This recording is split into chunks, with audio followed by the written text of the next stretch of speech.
चलिए देखिएगा, भारत के इतिहास में जो है विदेशी आक्रमण का जो क्रम रहा है उसमें हमने पढ़ा था कि विदेशी जो आक्रमण हुआ है उसमें हिंद यमन, सीथियन, पार्थियन और कुषाणों का आक्रमण हुआ था। ठीक है, यानी आप ये कह सकते हैं कि जैसे ही मौर्योत्तर काल में जो है भारत के इतिहास में दो हिस्से होते हैं। भारत के इतिहास में मौर्यों के साम्राज्य को उत्तराधिकारी की आवश्यकता होती है और ऐसे में जो है दो प्रकार के उत्तराधिकारी भारत में सामने आते हैं। एक स्वदेशी उत्तराधिकारी थे, ठीक है, और एक विदेशी उत्तराधिकारी थे। स्वदेशी उत्तराधिकारी जो है वो कहलाते थे, याद रखिएगा, सुंग वंश, कर्ण वंश, सातवाहन वंश और वाकाटक जो है ये सभी आते हैं। उसी प्रकार जो है याद रखिएगा आपके विदेशी आक्रमण जो है, ठीक है, हिंद यमन, सीथियन, पार्थियन और कुषाणों का क्रम आता है इसमें। ठीक है, जिसमें हमने हिंद यमन के बारे में पढ़ा था कि जो यवन है, ठीक है, यमन जो राजवंश है इसके द्वारा जो है भारत में आक्रमण किया गया, याद रखिएगा, जिसमें दो लोग सबसे इंपॉर्टेंट है, याद रखिएगा, एक डिमेट्रियस, ठीक है, और दूसरा है आपका मिनांडर। ठीक है, याद रखिएगा, दोनों के नाम को याद रखिएगा। यही दोनों हैं जिन्होंने भारत में आक्रमण किया प्रॉपर और भारत के क्षेत्र में थोड़ा सत्ता जमा के रखा है ना। उसके बाद देखिएगा आज हम पढ़ने वाले हैं सीथियन के बारे में और पार्थियन के बारे में। ठीक है, देखिएगा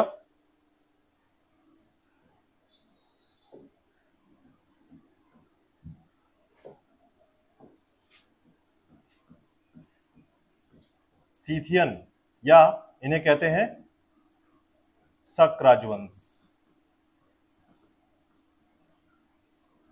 ठीक है, सीथियन या शक राजवंश, याद रखिएगा। जब सीथियन की बात करते हैं या शक राजवंशों की बात करते हैं तो याद रखिएगा इनके बारे में थोड़ा परिचय से लेते हैं हम लोग, इनका इंट्रोडक्शन देखते हैं। तो देखिएगा, अगर हम कंपेयर करें कि अभी तक जो आक्रमण हुआ है, यूनानियों का जो आक्रमण हुआ है, उससे ज्यादा शक्तिशाली आक्रमण कौन सा आक्रमण था? ठीक है, तो ध्यान रखिएगा ये यूनानियों से ज्यादा शक्तिशाली थे कौन? शक। ठीक है, तो याद रखिएगा ये अपने आप को क्या कहते थे? एक्चुअल में कौन सी जाति से थे? ये सीथियन थे, लेकिन अपने आप को कहते थे शक। याद रखिएगा, अपने जो कबीला है, अपना जो राजवंश है उसको शक कहते थे और ये राजवंश जो है शकों के नाम से जाना गया, याद रखिएगा। ठीक है, यानी इन्हें जो है हम शकों के नाम से जानते हैं। और दूसरी सबसे इंपॉर्टेंट बात याद रखिएगा कि अगर इन्हें कहा जाए कि यूनानियों के बाद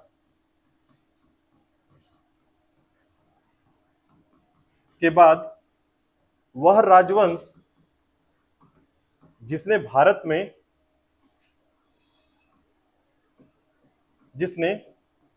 में सत्ता स्थापित किया एवं यूनानियों से अधिक शक्तिशाली होने के कारण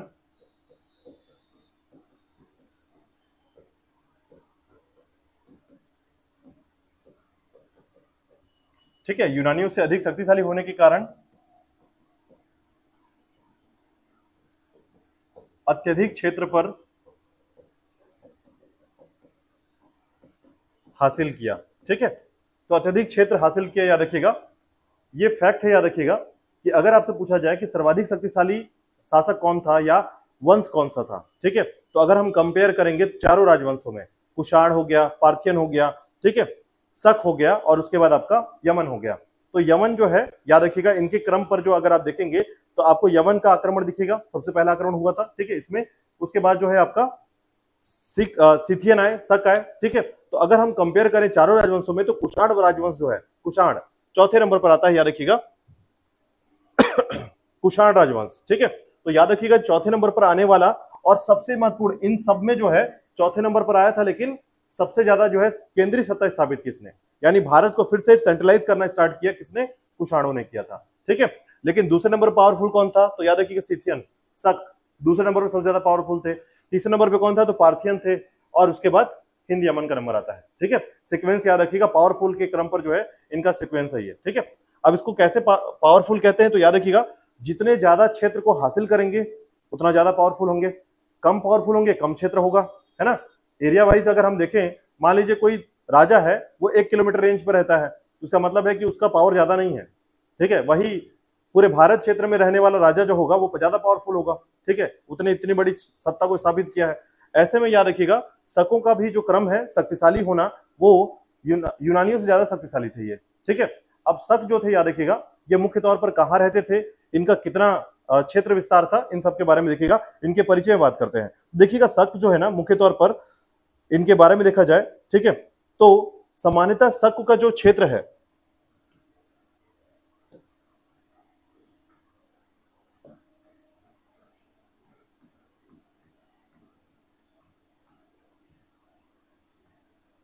देखिएगा शकों का जो क्षेत्र है उसको थोड़ा समझने की कोशिश करते हैं, ठीक है।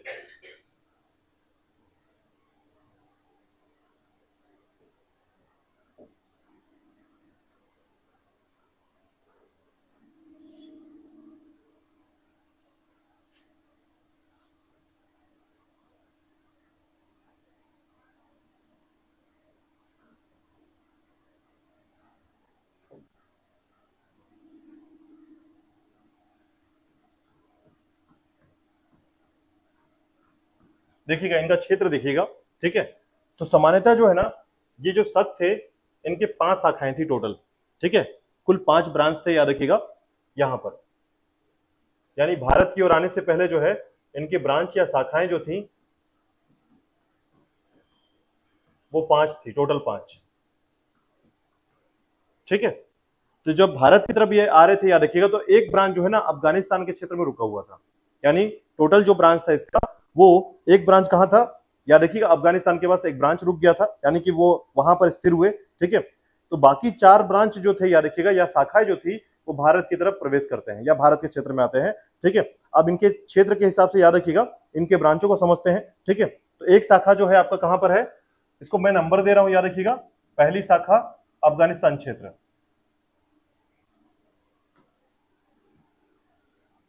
ये अफगानिस्तान क्षेत्र, याद रखिएगा।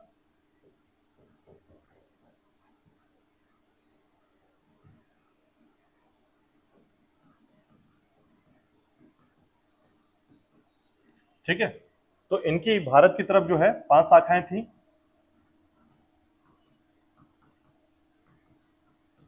उसमें से एक शाखा आपको समझ में आ गया होगा अफगानिस्तान की तरफ, ठीक है। अब 4 शाखाएं जो है भारत की तरफ आएंगी, याद रखिएगा। तो भारत की तरफ आने से पहले जो है, याद रखिएगा, इन्हें 2 नाम से जाना गया है, ठीक है। पहला कि जो सिथियन थे, याद रखिएगा, वो अपने आप को क्या बोलते थे, छत्रप, छत्रप, ठीक है। यानी जैसे छत्रपति शिवाजी, छत्रपति, ठीक है, वैसे ही जो है सिथियन क्या कहते थे अपने आप को, छत्रप, नाम याद रखिएगा, छत्रप, ठीक है। तो ये जो छत्रप हुआ करते थे, ये भारत के 2 दिशाओं में, 2 दिशा कौन कौन से, एक होता था आपका नॉर्थ यानी उत्तरी, और एक होता है आपका पश्चिम, ठीक है। तो एक एरिया जो था, याद रखिएगा, जो 5 शाखाएं थी, 5 शाखा में एक शाखा कहां चला गया, अफगानिस्तान। बाकी 4 शाखाएं जो हैं भारत की तरफ प्रवेश कर जाती हैं, याद रखिएगा, जिसमें उत्तरी छत्रप और पश्चिमी छत्रप के नाम से जाना गया ये, ठीक है।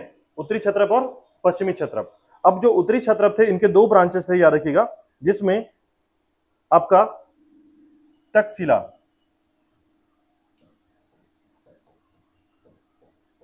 एक ब्रांच है, और दूसरा ब्रांच है आपका मथुरा, ठीक है। तो याद रखिएगा एक ब्रांच आपका तक्षशिला, तक्षशिला क्षेत्र, और दूसरा ब्रांच आपका मथुरा क्षेत्र, ठीक है। वही पश्चिमी छत्रप में याद रखिएगा कि जो पश्चिमी छत्रप थे इनका एक ब्रांच जो था नासिक था,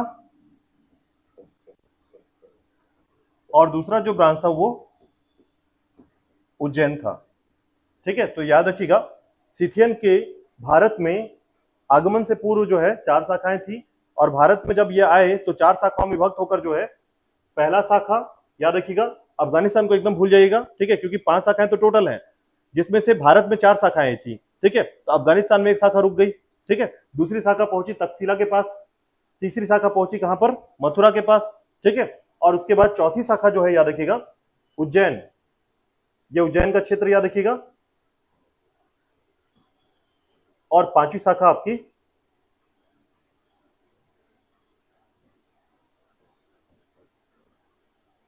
नासिक, ठीक है। तो इस तरीके से 4 शाखाएं जो है भारत में प्रवेश करती हैं, याद रखिएगा, सिथियनों के, ठीक है। अब इनके बारे में सिर्फ 4-4 लाइन पढ़ना है, याद रखिएगा, बहुत ज्यादा डिटेल में यहां पर नहीं, क्योंकि हर शाखा के मुख्य जो राजा हुए हैं या फिर जो इंपॉर्टेंट कैरेक्टर है इनमें, ठीक है, उनमें एक ही 2 ऐसे इंपॉर्टेंट कैरेक्टर हैं, याद रखिएगा, ठीक है। तो देखिएगा शकों का जो आक्रमण है, ठीक है, या शकों के संबंध में जो कहानी है उनके बारे में देखिएगा, ठीक है। तो अब यहां पर एक बात समझ में आपको समझना है इस बात को, ठीक है, कि छत्रपों के आधार पर जो है ना शक राजा जो है क्षत्रप कहते थे अपने आप को, और 2 वंशों में बटे हुए थे यहाँ पर।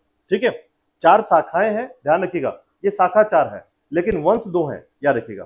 ठीक है, शाखा 4 है और वंश 2 है। अब इनके वंशों के बारे में देखिएगा, वंश कौन कौन से हैं।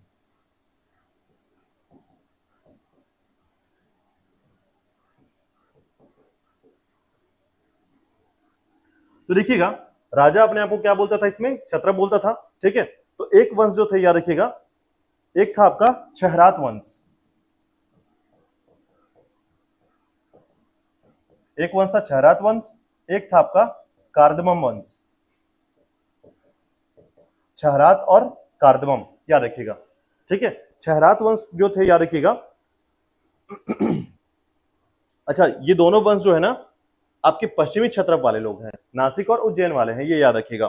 ठीक है, ये दोनों जो है आपके नासिक और उज्जैन वाले हैं। तो देखिएगा, इसमें छहरात जो वंश था, याद रखिएगा, ये नासिक वंश था, छहरात वंश कहलाता था नासिक क्षेत्र में।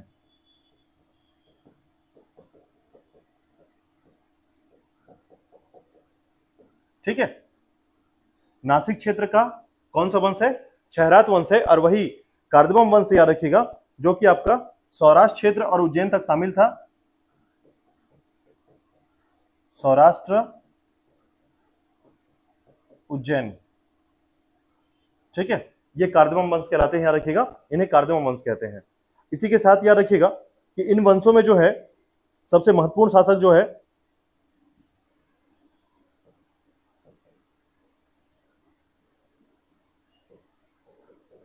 महत्वपूर्ण शासक के तौर पर याद रखिएगा, यहां पर है,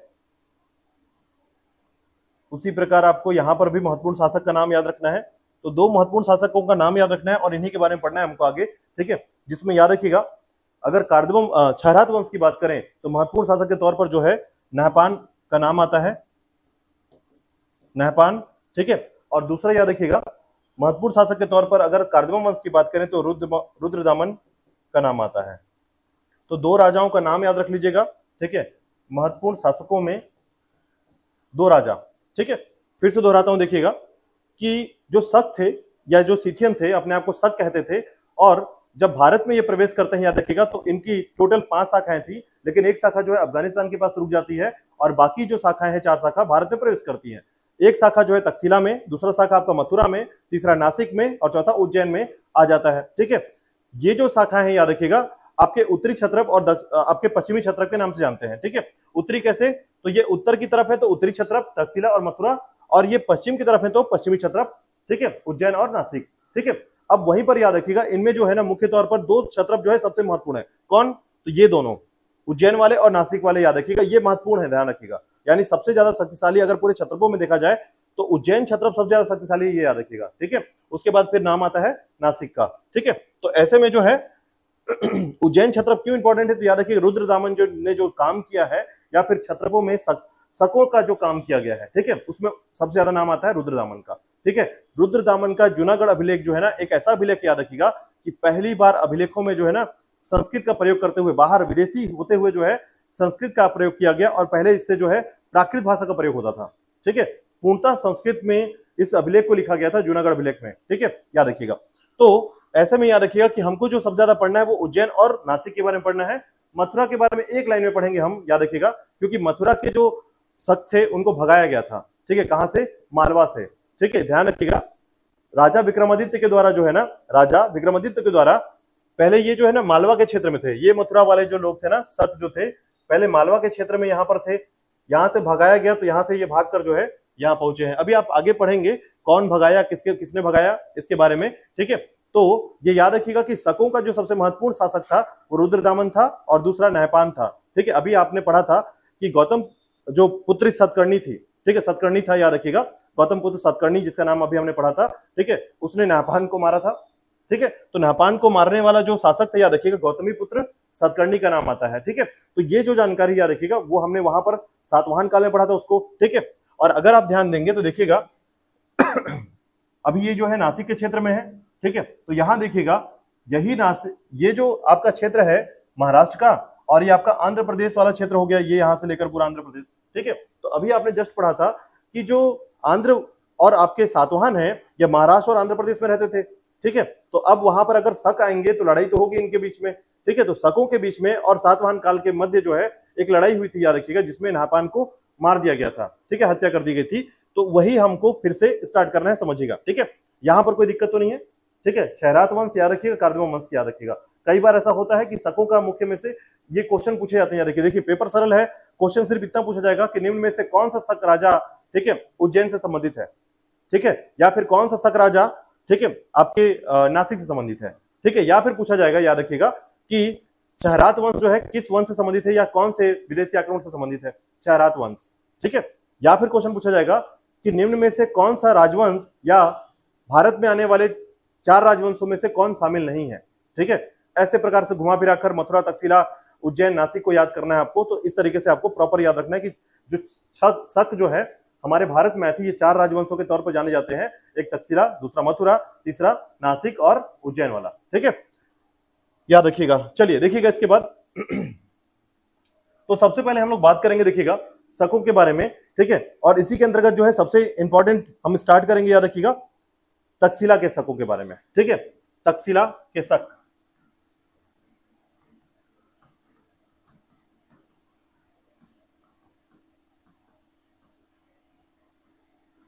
ठीक है।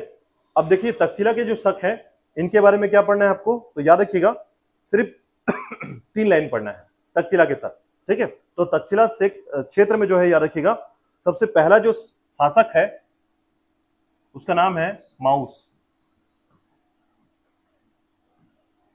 ये एग्जाम में पूछा गया है, याद रखिएगा।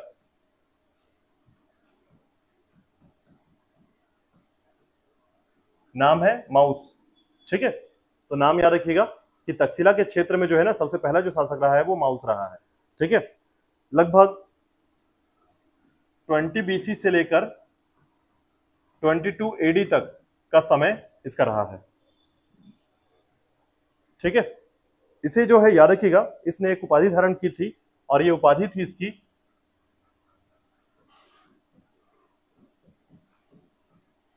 राजाओं का महाराज, ठीक है, राजाओं का महाराज कहलाता था, याद रखिएगा। तो माउस के बारे में इतना ही याद रखिएगा, ठीक है, जिसमें आपको याद रखना है कि तक्षशिला के जो शक राजा थे, ठीक है, इनके क्रम पर जो इनकी जो जानकारी मिलती है उसमें केवल और केवल, याद रखिएगा, शकों की जानकारी मिलती है। और शकों के संबंध में जो है 3 जानकारियां सबसे महत्वपूर्ण है, याद रखिएगा,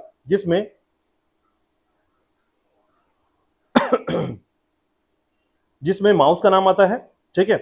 अब दूसरे शक राजाओं में देखिएगा, इसके अंतर्गत जो सीथियन थे, ठीक है, उसमें याद रखिएगा कि सबसे पहले जो है,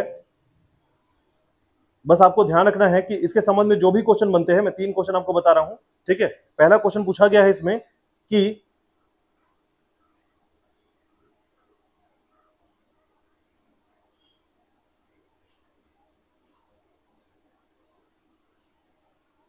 पहला क्वेश्चन पूछा गया है कि कुल कितने शक के शाखाएं भारत में आए थे, प्रवेश किए थे, तो 4 शाखाएं, ठीक है, याद रखिएगा। तो पूछा गया था कि शकों का कितनी शाखा भारत में प्रवेश किया था, तो 4 शाखा थी, ठीक है, याद रखिएगा। उसी प्रकार जो है, याद रखिएगा, इसके अलावा एक क्वेश्चन और पूछा गया था कि तक्षशिला के शासक के तौर पर जो है किसने शकों को स्थापित किया था, तो माउस ने स्थापित किया था, ठीक है। दूसरा क्वेश्चन तो एक पूछा गया है, याद रखिएगा, क्षयरात वंश के संबंध में पूछा गया है, ठीक है। चलिए देखिएगा, तो ऐसे क्वेश्चन जो है ना पूछे गए हैं, पुराने एग्जामों व्यापक में पूछे गए हैं, ठीक है। इसके बाद देखिएगा, शकों, माउस के बाद जो है ना एजेस का क्रम आता है, नाम है एजेस फर्स्ट, ठीक है, एजेस फर्स्ट, याद रखिएगा। एजेस फर्स्ट जो है ना ये यूथिडेमस वंश का समकालीन है,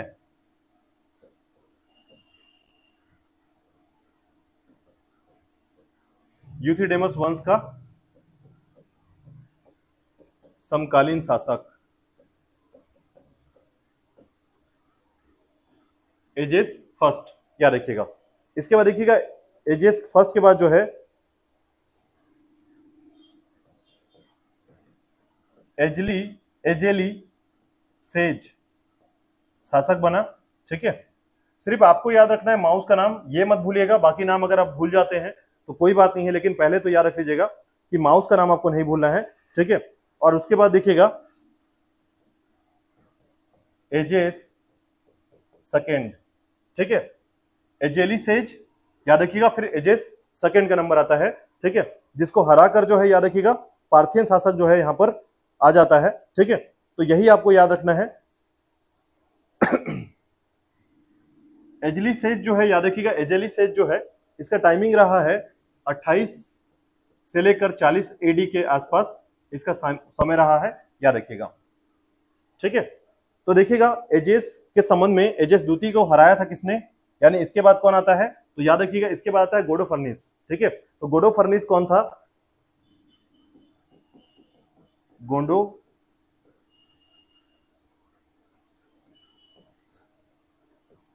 गोडोफर्नस, ठीक है। ये जो गोडोफर्नस है याद रखिएगा ये एक पार्थियन शासक है, ठीक है। जो अभी आगे आप पढ़ेंगे पार्थियन शासकों के बारे में, तो ये याद रखिएगा गोडोफर्नस इसके समय में तक्षशिला को हराकर या तक्षशिला के क्षेत्र में अपना क्षेत्र स्थापित करता है, ठीक है। तो ये बहुत आसान है आपको याद रखना इसमें, ठीक है, याद रखिएगा।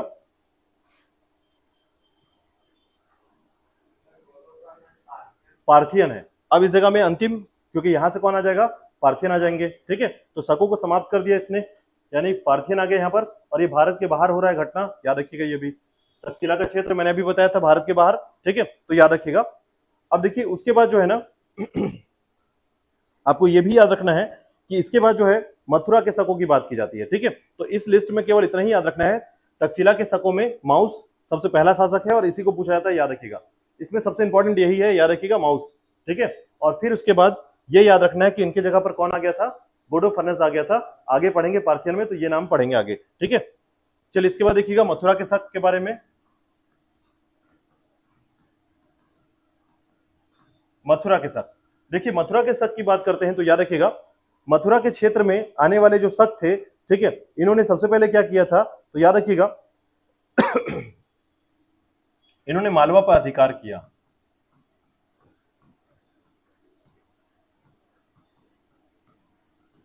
यानी इनका पहला जो काम था, याद रखिएगा, भारत में प्रवेश करने के बाद मालवा पर अधिकार किया और मालवा पे शासन करना प्रारंभ कर दिया। लेकिन याद रखिएगा विक्रमादित्य, ठीक है, विक्रमादित्य ने जो है याद रखिएगा ये समय है 57 बीसी का, ठीक है, 57 बीसी का समय है, इसको याद रखिएगा। यही एक्चुअल में इंपॉर्टेंट है, याद रखिएगा, सबसे ज्यादा इंपॉर्टेंट टॉपिक यही है, याद रखिएगा, मथुरा के शकों को, ठीक है। तो याद रखिएगा मालवा से भगा दिया,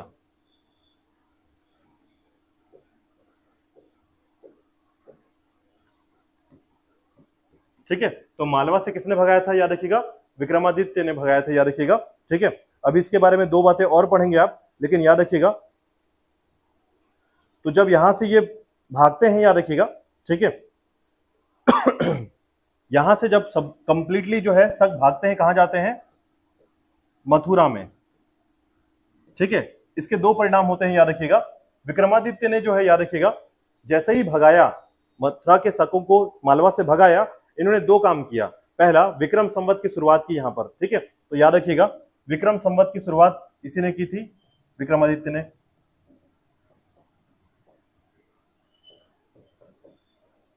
और आपको ध्यान रखना है विक्रम संवत की शुरुआत के कारण जो है आप इसीलिए इसको पढ़ते हैं 57 एडी का समय, ठीक है, ये समय है, याद रखिएगा। तो 57, अच्छा बीसी लिखा हुआ है, 57 एडी का समय है जो, याद रखिएगा, ठीक है। अब इसी के संबंध में याद रखिएगा कि इस समय जो है मथुरा के शकों को पलायन कराया गया, ठीक है, भगाया गया। और उसके बाद याद रखिएगा कि इसके कारण जो है इन्होंने मालवा संवत और विक्रम संवत प्रारंभ किया था, ठीक है। तो मालवा संवत और विक्रम संवत की जो शुरुआत हुई, याद रखिएगा, ये आपके किस क्रम पर हुआ है, विक्रमादित्य के क्रम पर हुआ, याद रखिएगा। विक्रमादित्य ने, ठीक है, हमेशा एक क्वेश्चन पूछा था, याद रखिएगा। अगर मैं बोलूं आज का जो पहला क्वेश्चन हो यहां से हो, तो याद रखिएगा इसको आप याद रखेंगे कि शकों को भगाने में जो है किसका हाथ था, मालवा से मथुरा की ओर, तो विक्रमादित्य का हाथ था, याद रखिएगा। अभी विक्रमादित्य के बारे में पूरा राजा क्रम पढ़ेंगे, लेकिन फिलहाल अभी यहाँ पर तक कंट्रोल कीजिएगा, क्योंकि आगे जाकर विक्रमादित्य के बारे में पूरा पढ़ना है अपने को, ठीक है। तो यहाँ पर याद रखिएगा, अभी मैं आपको याद भी दिलाऊंगा कि किसने शकों को हराया था, ठीक है। जब भी आप हम लोग गुप्त वंश पढ़ेंगे याद रखिएगा, तो आपको पूरी कहानी समझ में आ जाएगी इसमें, ठीक। तो याद रखिएगा, पहला जो वंश था तक्षशिला वंश, जो कि समाप्त हुआ, पार्थियनों ने समाप्त कर दिया उसको। दूसरा वंश आया, याद रखिएगा, कौन सा वंश? मथुरा वंश। तो याद रखिएगा, विक्रमादित्य ने इनको मालवा से पलायन करा दिया, भगा दिया, ठीक है। अब जब ये भागे मथुरा की ओर, याद रखिएगा, तो इसमें दो शासकों का नाम याद रखिएगा। इसके जो शासक थे, प्रथम शासक, ठीक है, और अंतिम शासक का नाम याद रखिएगा।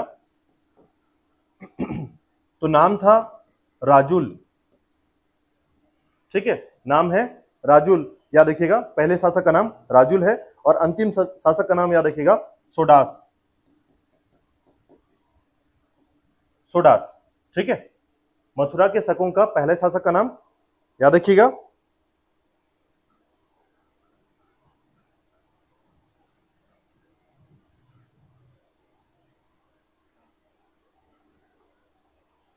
ठीक है। अब देखिएगा,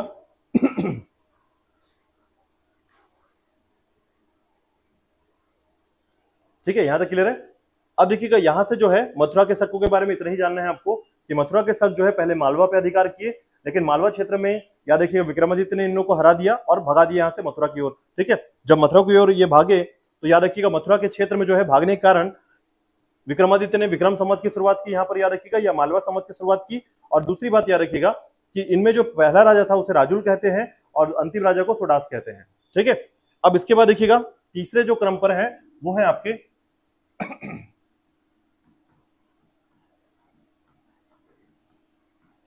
नासिक के शक। देखिएगा, नासिक के शकों की बात करें तो याद रखिएगा, इसमें दो राजा जो है सबसे इंपॉर्टेंट थे। एक आपका भूमिक, राजा का नाम है याद रखिएगा,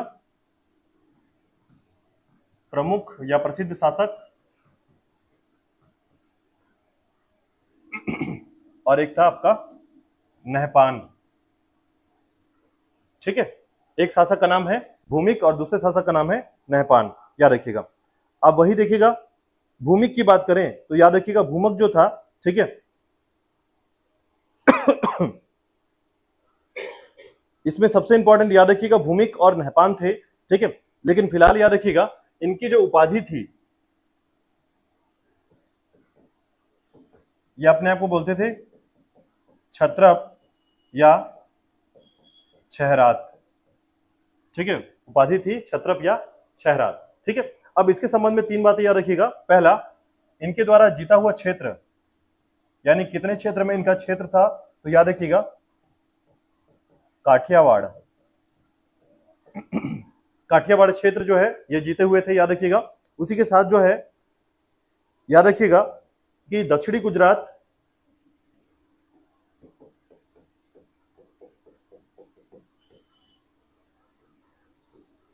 दक्षिणी मालवा, कोंकण, ये सभी क्षेत्र जो है ये जीते हुए थे, मतलब इनका क्षेत्र विस्तार थे यहाँ पर, ठीक है।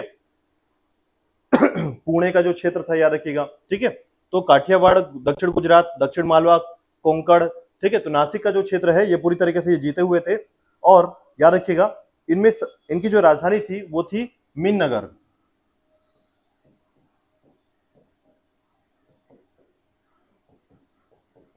मीननगर, ठीक है। नासिक के क्षेत्र में मीननगर याद रखिएगा इनकी राजधानी हुआ करती थी। और इसी में याद रखिएगा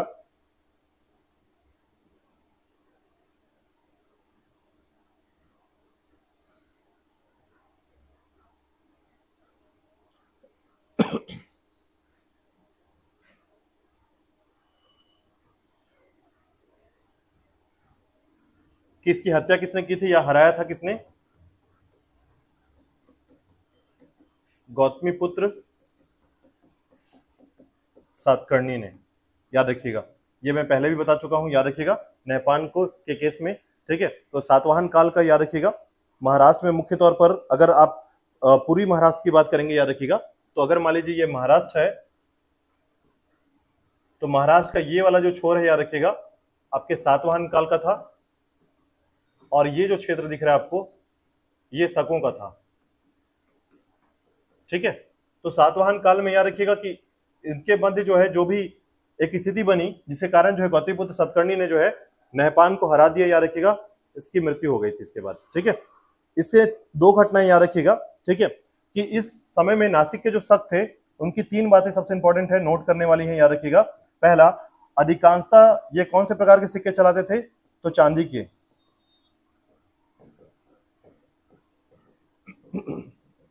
ठीक है, तो ये चांदी के सिक्के चलाते थे, याद रखिएगा, सिल्वर कॉइन यूज करते थे अधिकांशतः।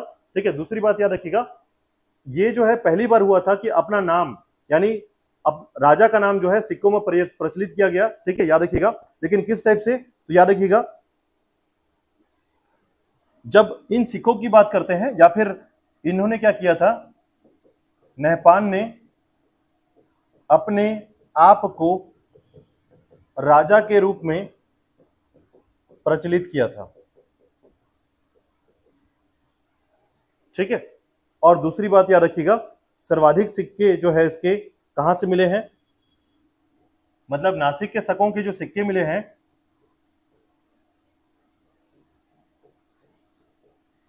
ये एग्जाम में पूछा गया, इसको दूसरा आईएमपी रख लीजिएगा।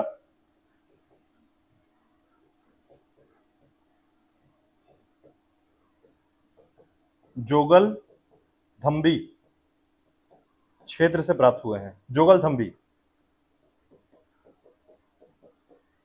ठीक है, जोगल थम्बी क्षेत्र से प्राप्त हुए हैं, याद रखिएगा। तो नासिक के शक के लिए आपको इतना याद रखना है इसमें। ठीक है, तो आपने पढ़ा तक्षशिला के शक, बहुत सामान्य सा, कि माउस जो है उसमें शासक रहा, पहला शासक रहा, बस इतना ही याद करना है।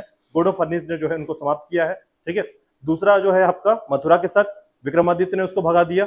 ठीक है, याद रखिए, विक्रम संवत की शुरुआत हो गई वहां पर। तीसरे शकों में याद रखिएगा नासिक के शक, और नासिक के शक में दो नाम याद रखना है, लेकिन आपको एक ही नाम पर फोकस करना है, नहपान पे। ठीक है, नहपान को किसने हराया था, गौतमीपुत्र सतकर्णी ने, सातवाहन वंश का था, याद रखिएगा। और नहपान के संबंध में आपको ये याद रखना है कि ये जो है अपने आप को क्षहरात वंश का कहता था। ठीक है, याद रखिएगा। तो इतना आपको याद रखना है इस संबंध में। चलिए नेक्स्ट देखिएगा, इसके बाद आता है आपका उज्जैन या सौराष्ट्र के शक। और याद रखिएगा शकों में, पूरे चारों शकों में जो है सबसे ज्यादा पावरफुल कौन था, उज्जैन के शक, याद रखिएगा। ठीक है, क्योंकि रुद्रदामन जो है सबसे महत्वपूर्ण शक्तिशाली शासक कहलाता है यहां पर, याद रखिएगा। ठीक है, तो देखिएगा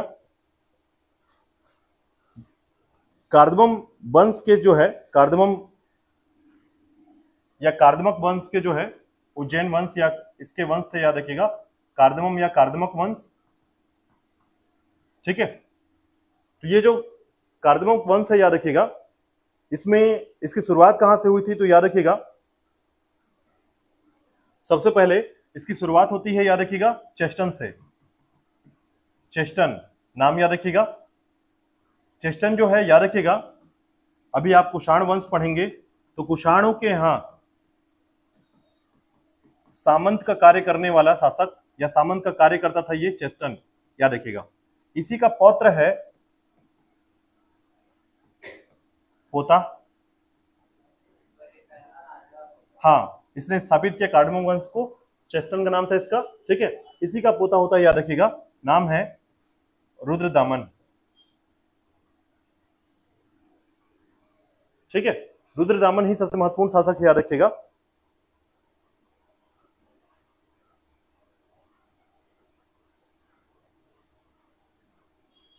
ठीक है, अब देखिए इसी में रुद्रदामन के बारे में याद रखिएगा, क्योंकि सबसे शक्तिशाली शासक के तौर पर इसी को जाना जाता है। ठीक है, तो रुद्रदामन प्रथम, इसका टाइमिंग रहा, याद रखिएगा, 130 से 150 एडी के आसपास, और शकों में सबसे शक्तिशाली शासक।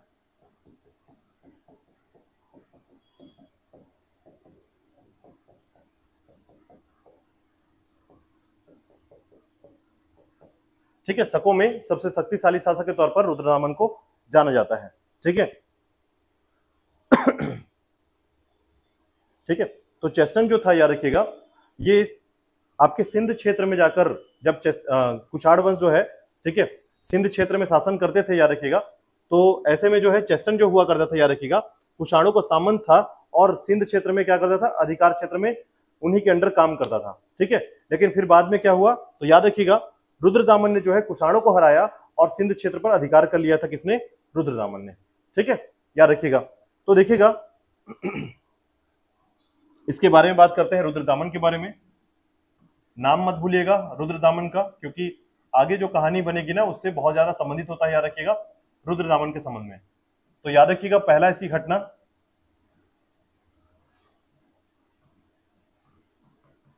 कुषाणों को हराकर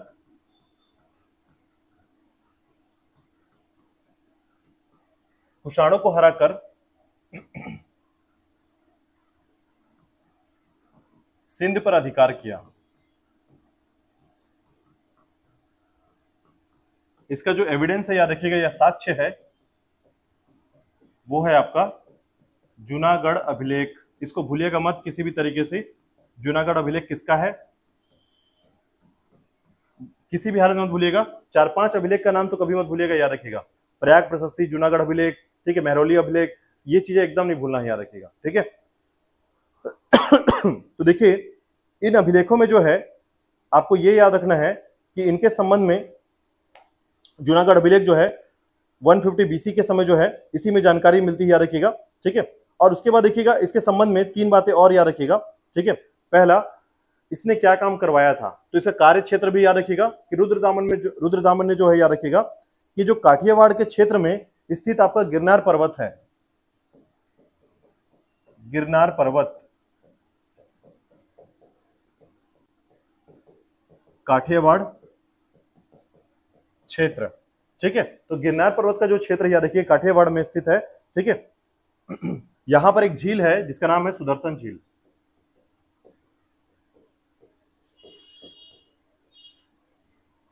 इसकी मरम्मत करवाई थी, रिपेयर करवाया था इसको, याद रखिएगा।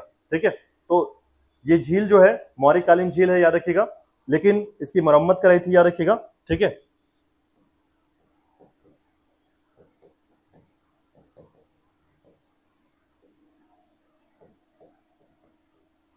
मौर्यकालीन झील है ये, और इसकी मरम्मत कराई थी किसने? तो याद रखिएगा रुद्रदामन ने। ठीक है। ये आपको ध्यान रखना है, बना था इसका मौर्यकाल में और इसकी मरम्मत या रिपेयर किया गया था इसको, याद रखिएगा, रुद्रदामन के काल में। ठीक है। ये दोनों बातें मत भूलिएगा, इसको भी याद रखिएगा। ठीक है। तो जूनागढ़ अभिलेख से साक्ष्य मिलता है, याद रखिएगा, इसके सुदर्शन झील के बनाने का, मरम्मत कराने का। ठीक है। साथ ही साथ याद रखिएगा इसके संबंध में एक और बातें कही जाती हैं। ठीक है।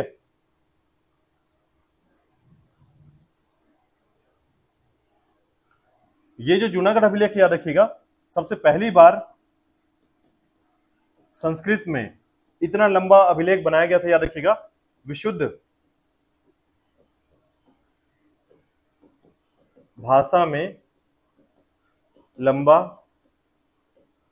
अभिलेख, याद रखिएगा। तो संस्कृत भाषा का, ठीक है, याद रखिएगा, या संस्कृत के विशुद्ध भाषा का प्रयोग करते हुए जो है एक बहुत बड़ा अभिलेख जो है तैयार किया गया था, याद रखिएगा। ठीक है।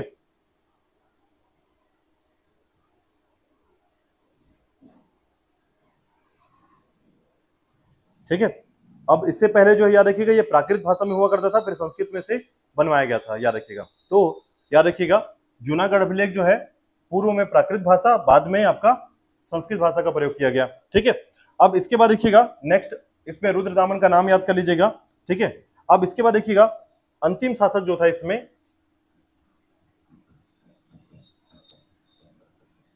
इसका नाम था रुद्र सिंह तृतीय। रुद्र सिंह तृतीय। ठीक है। रुद्र सिंह तृतीय को जो है, याद रखिएगा, संपूर्ण रूप से एग्जाम में बहुत बार पूछा गया है, याद रखिएगा। ठीक है। तो याद रखिएगा रुद्र सिंह तृतीय की हत्या या फिर पूरे शकों को समाप्त करने के लिए जिसका नाम आता है, याद रखिएगा, वो है गुप्त शासक चंद्रगुप्त द्वितीय, जिसने अपना उपाधि लिया था विक्रमादित्य का। ठीक है। चंद्रगुप्त द्वितीय विक्रमादित्य अपने आप को उपाधि लेता है, याद रखिएगा, और पूरी तरीके से जो है शकों को समाप्त किया था, याद रखिएगा।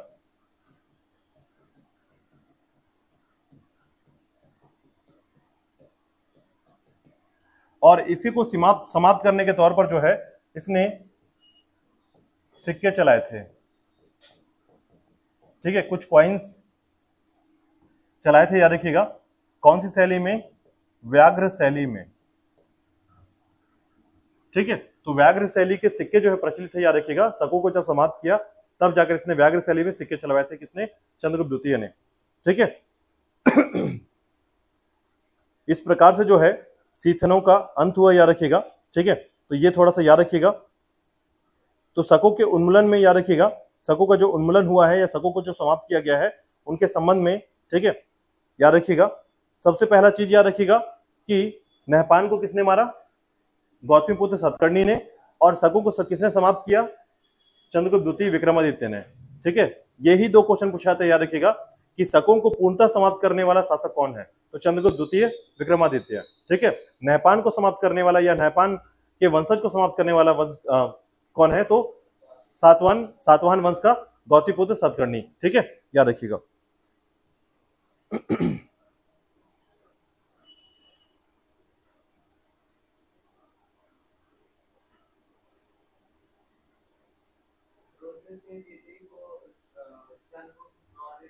हाँ, द्वितीय ने, हाँ, ठीक है। तो ये थोड़ा सा याद रखिएगा, बहुत बार एग्जाम में पूछा गया है ये, ठीक है। तो भूलिएगा मत।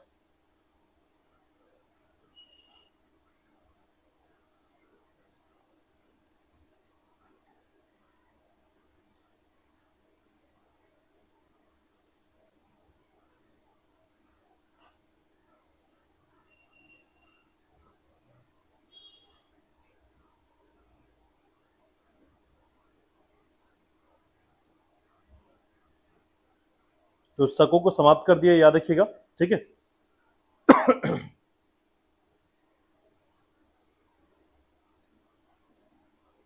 तो अगर कभी पूछा जाए, याद रखिएगा, ठीक है, कि सुदर्शन झील का जीर्णोद्धार किसने कराया था? तो याद रखिएगा रुद्रदामन ने किया था। अच्छा, किसने किया था? तो वो तो खुद से करेगा नहीं, याद रखिएगा। तो उसका राज्यपाल था, याद रखिएगा, यानी गुजरात के क्षेत्र का राज्यपाल था उस समय, ठीक है। इसे कहा जाता था सुविशाख, ठीक है, इसको याद कर लीजिएगा, इसके राज्यपाल का नाम, ठीक है। किसने किया था? सुविशाख।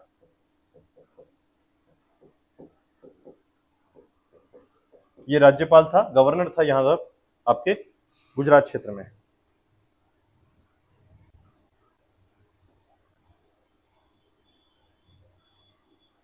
ठीक है। और यहीं पर याद रखना है आपको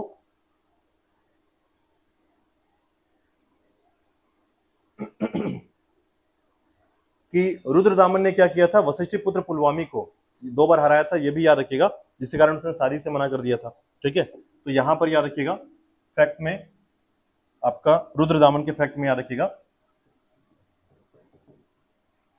वशिष्ठ पुत्र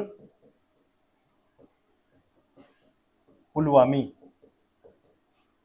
को 2 बार परास्त किया था या हराया था।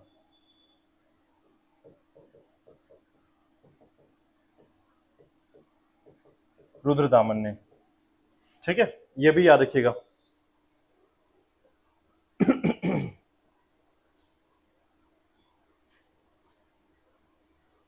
चलिए, अब देखिएगा, ओवरऑल जो है आपको यहां पर 3 बातें याद रखना है। तो इसके अंतर्गत जो है आपने 4 चीजें पढ़ी हैं, एक बार फिर से देखिएगा। पहला आपने पढ़ा कि तक्षशिला के शकों के बारे में, ठीक है, तक्षशिला क्षेत्र में शक कौन कौन थे।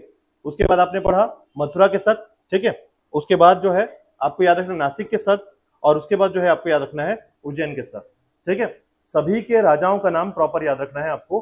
पहले राजा के तौर पर जो है माउस का नाम याद रखिएगा तक्षशिला के क्षेत्र के लिए, ठीक है। दूसरा जो है आपको याद रखना है मथुरा के लिए, तो राजुल का नाम याद रखिएगा, मथुरा के लिए राजुल, ठीक है। तीसरा जो है नाम याद रखना है नहपान का, और चौथा नाम याद रखना है आपको रुद्रदामन और रुद्र सिंह का, रुद्रदामन रुद्र सिंह, ठीक है, याद रखिएगा। चलिए, इसके बाद देखिएगा कुछ फैक्ट्स पर बात करूंगा मैं, जिसमें हम बात करेंगे भारत में या इतिहास में शकों का योगदान,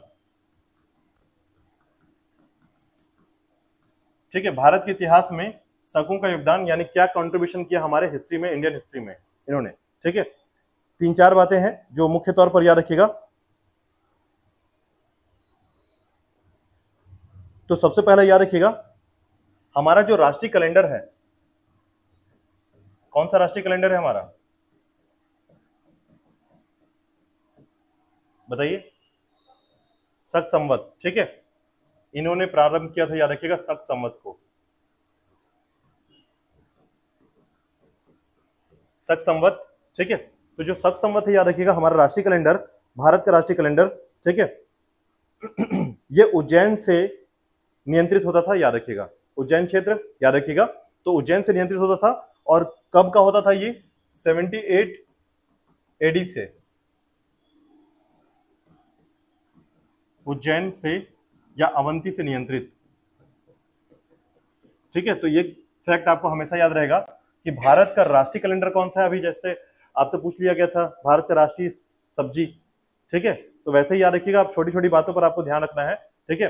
तो छात्रावास अधीक्षक में पूछा गया था भारत का राष्ट्रीय सब्जी, ठीक है, तो कुछ भी हो सकता है, ध्यान रखिएगा। व्यापम जो है ना, कुछ भी पूछ सकता है, कहीं भी पूछ सकता है, तो ध्यान रखिएगा कि अगर आपसे बनता है तो आप सिलेक्शन में हैं, नहीं बनता है, भले ही आप बहुत विद्वान हैं, लेकिन छोटी छोटी बातें भी नहीं पता है, तो फिर कहानी खत्म है आपकी, ठीक है। इसलिए छोटे बड़े सभी चीजों के बारे में समराइज करते हुए जो है आपको टॉपिक याद रखना है। भारत का राष्ट्रीय कैलेंडर जो है आपका शक संवत है, याद रखिएगा, 78 एडी से काउंट होता है, याद रखिएगा, ठीक है। दूसरी बात याद रखिएगा,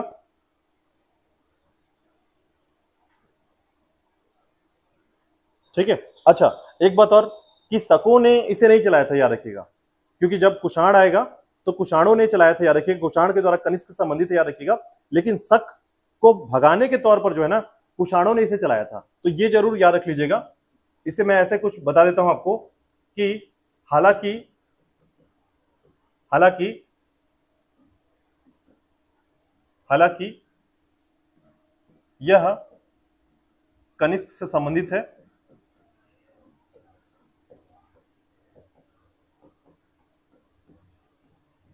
लेकिन शक जो नाम पड़ा है इसका, याद रखिएगा, वो उनको हटाने के कारण ही पड़ा है, यानी कनिष्क ने चलवाया था, याद रखिए, कुषाण वंश के कनिष्क ने चलवाया था इसको, ठीक है। तो कुछ इस तरीके से याद रखिएगा।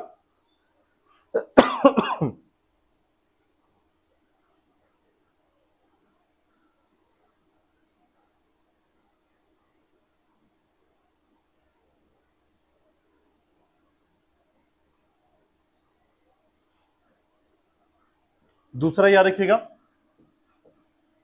मथुरा अभिलेख से जानकारी मिलती है कि ये जो है बौद्ध धर्म को, जैन धर्म को और शैव धर्म को संरक्षित करते थे,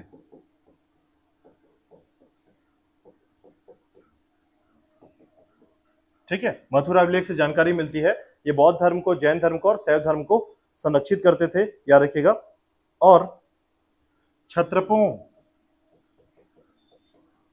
में संगठित करने की परंपरा प्रारंभ की थी इन्होंने,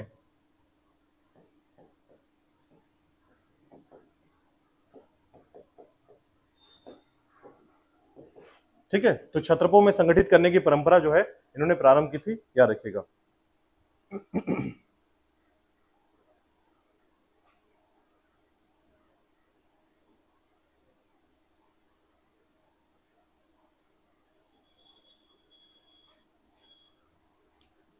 ठीक है, तो ये था आपका शक राजवंश के बारे में, याद रखिएगा, शकों के बारे में, ठीक है। बताइए, कोई डाउट है, कोई क्वेश्चन है इसमें तो आप पूछ सकते हैं। फिर देन हम चलेंगे पल्लव राजवंशों के बारे में, छोटा छोटा सा टॉपिक है इसमें भी, ठीक है, पल्लव राजवंश के बारे में।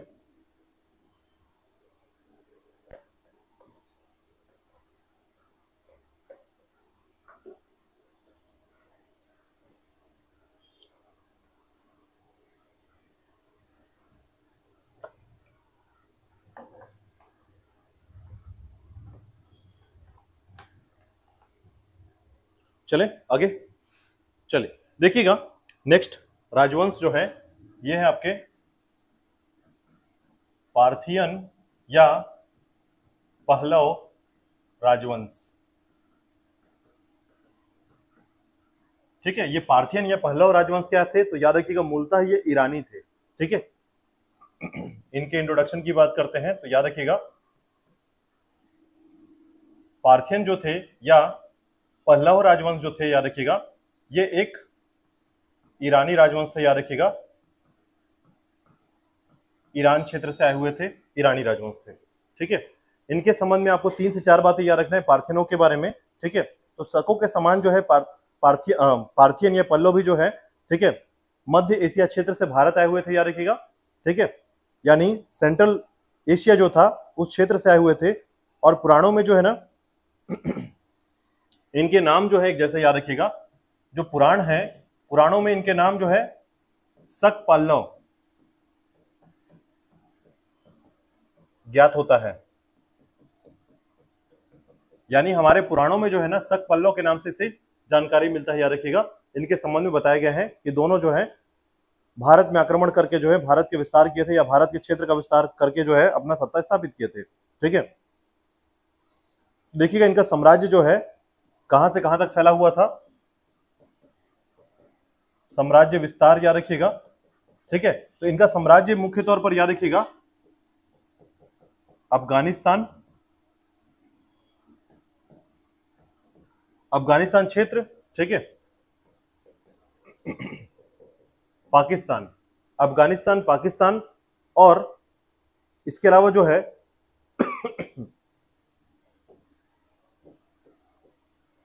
पश्चिमोत्तर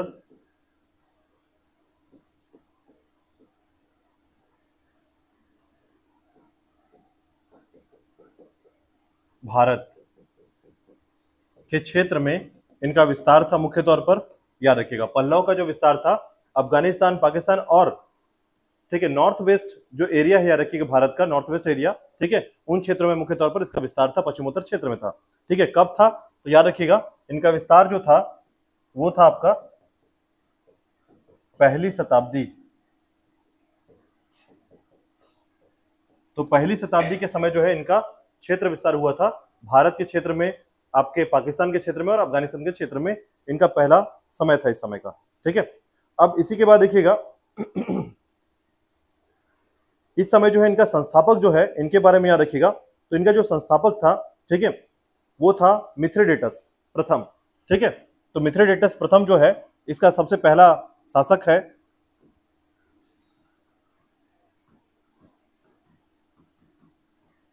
नाम है मिथ्रेडेटस, नाम याद रखिएगा मिथ्रेडेटस का। ठीक है, तो पहला जो शासक है जिसने स्थापित किया था, ठीक है, तो याद रखिएगा इसका जो क्षेत्र है यानी कि भारत के क्षेत्र, पश्चिमोत्तर क्षेत्र में जो है इसने शासन किया, उस शासन के तौर पर याद रखिएगा लगभग 171 से लेकर 130 ईसा पूर्व जो है बीसी में इसने शासन किया था मिथ्रेडेटस ने। ठीक है, तो पल्लव राजवंश के लिए याद रखिएगा मिथ्रेडेटस जो है। ठीक है, अब इसी में आपको याद रखना है कि सबसे महानतम शासक कौन था इसमें, या सबसे प्रसिद्ध शासक कौन था। तो जैसा कि मैंने बताया था गोडोफर्निस का नाम महानतम शासक के तौर पर नाम याद रखिएगा, गोडोफर्निस नाम आता है। और इसने जो है राजधानी बनाई थी, आपको याद होगा तक्षशिला को जीता था इसने, अभी शकों को हराया था तक्षशिला से, याद रखिएगा। तो इसने जो है राजधानी बना ली थी किसको, तक्षशिला को। ठीक है, तो राजधानी इसकी थी तक्षशिला क्षेत्र, याद रखिएगा।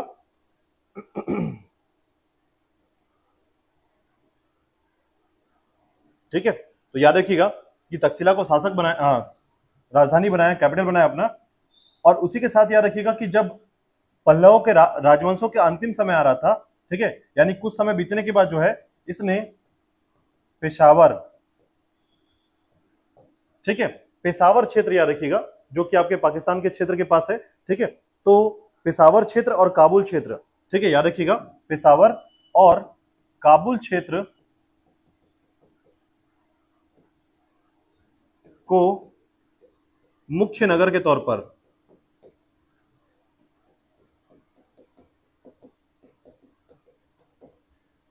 बसाया था। ठीक है, राजधानी थी तक्षशिला, लेकिन बाद में क्या किया इसने, पेशावर और काबुल को जो है मुख्य नगर के तौर पर बसाया था, याद रखिएगा। ठीक है,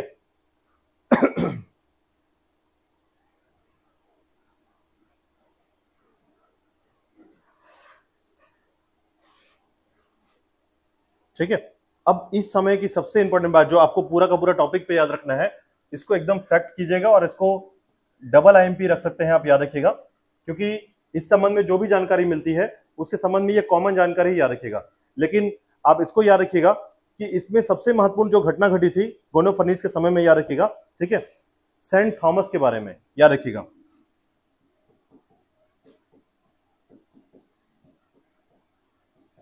गोंडो फर्नीस के समय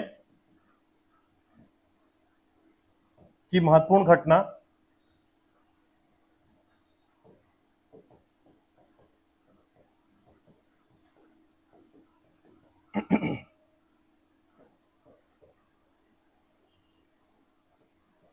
सेंट थॉमस, नाम मत भूलिएगा, ठीक है, सेंट थॉमस पहली शताब्दी में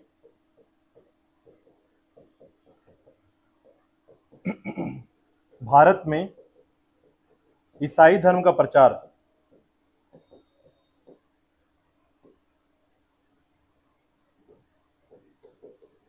किया था।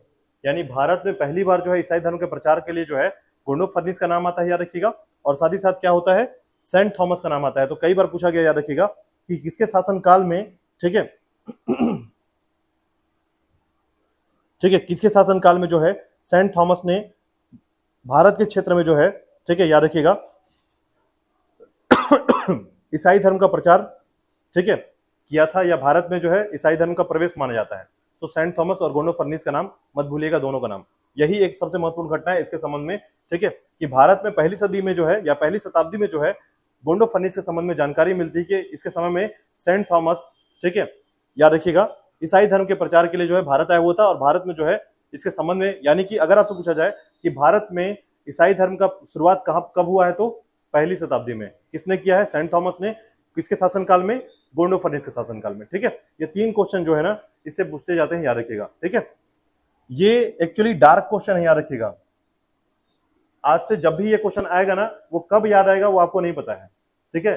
सेंट थॉमस है, सेंट पॉल हो जाएगा, याद रखिएगा। सेंट पॉल कुछ और नाम से सेंट जेवियर हो जाएगा, इसलिए देखिएगा, ध्यान दीजिएगा, कुछ भी हो सकता है, इसलिए याद रखिएगा सेंट थॉमस, ठीक है, जिसने ईसाई धर्म के प्रचार के लिए भारत में पहली शताब्दी में प्रवेश किया था, याद रखिएगा, ठीक है। गोंडो फर्नीस के समय में, गोंडो फर्नीस जो है पल्लव वंश या पार्थियन वंश का शासक है, याद रखिएगा, और सबसे महानतम शासक के तौर पर इसे जाना जाता है, ठीक है। इतना आपको याद करना है पल्लव वंश के संबंध में, इतना ही फोकस होता है इसका, ठीक है। अब इसको समाप्त करने के लिए याद रखिएगा, यानी पल्लव वंश को किसने समाप्त किया था, तो याद रखिएगा कुषाणों ने।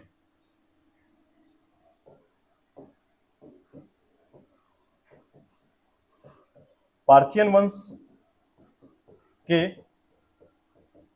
समाप्ति का कारण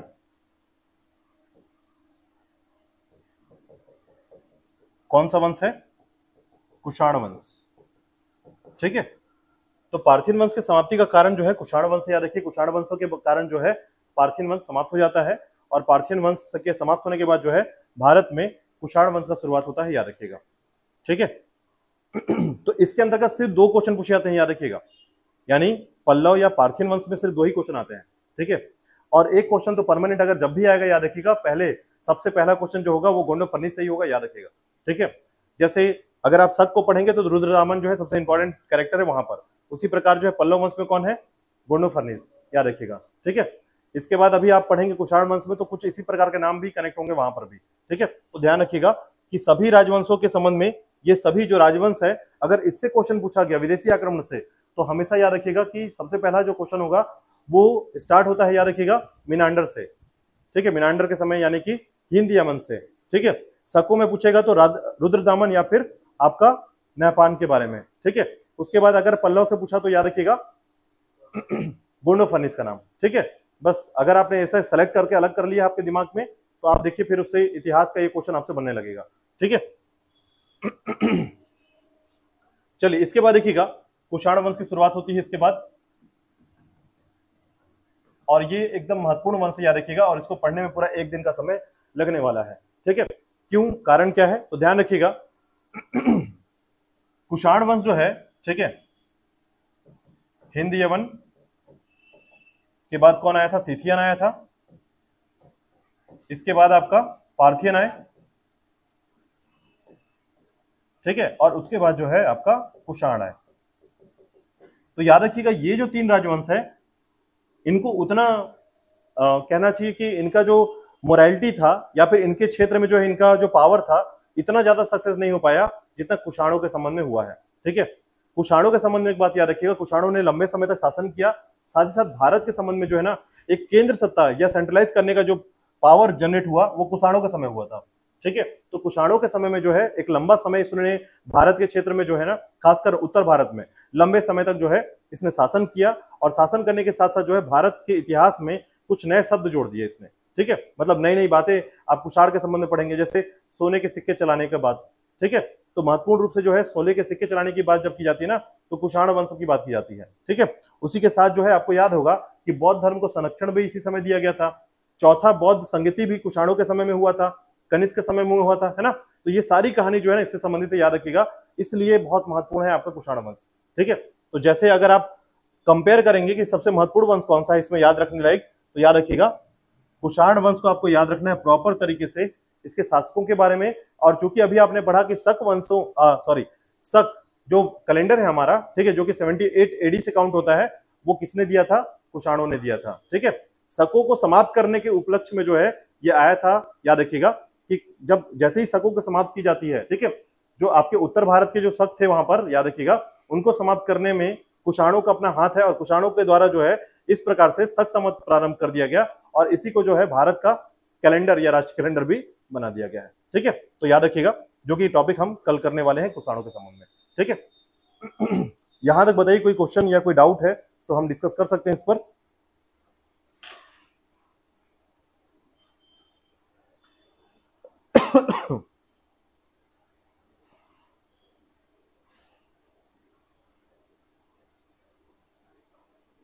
एक बार बहुत बार ये क्वेश्चन पूछा गया है, याद रखिएगा कि पूरे भारत में जो जितने भी राजा हुए हैं उसमें शुद्ध सोने के सिक्के किसने चलवाए थे? शुद्ध सोने के सिक्के 140 ग्रेन के शुद्ध सोने के सिक्के, सिक्के यानी कॉइन जो है गोल्ड का कॉइन, एकदम प्योर गोल्ड 140 ग्रेन वाले। ठीक है, तो कुषाण वंश में ही चलाया गया था, याद रखिएगा। ठीक है, सर्वाधिक सिक्के गुप्त वंश, याद रखिएगा, लेकिन शुद्ध सोने के सिक्के कुषाण वंश। ये दोनों क्वेश्चन याद रखिएगा। ठीक है,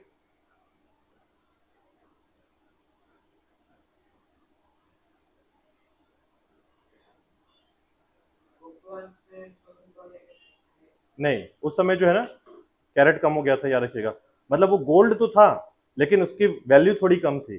शुद्ध सोने का सिक्का मतलब होता है प्योर सोना। ठीक है, तो प्योर सोना 140 ग्रेन का कुषाण वंश में चलाए गए थे। ठीक है, तो शुद्ध सोने के सिक्के चलवाए गए थे सर्वाधिक कुषाण वंश में, सर्वाधिक सोने के सिक्के चलाए गए थे गुप्त वंश में। मतलब कैलकुलेशन के अकॉर्डिंग, क्वांटिटी के अकॉर्डिंग जो है गुप्त वंश इंपॉर्टेंट है, बट अगर शुद्धता या प्योरिटी की बात करें तो कुषाण वंश है। ठीक है,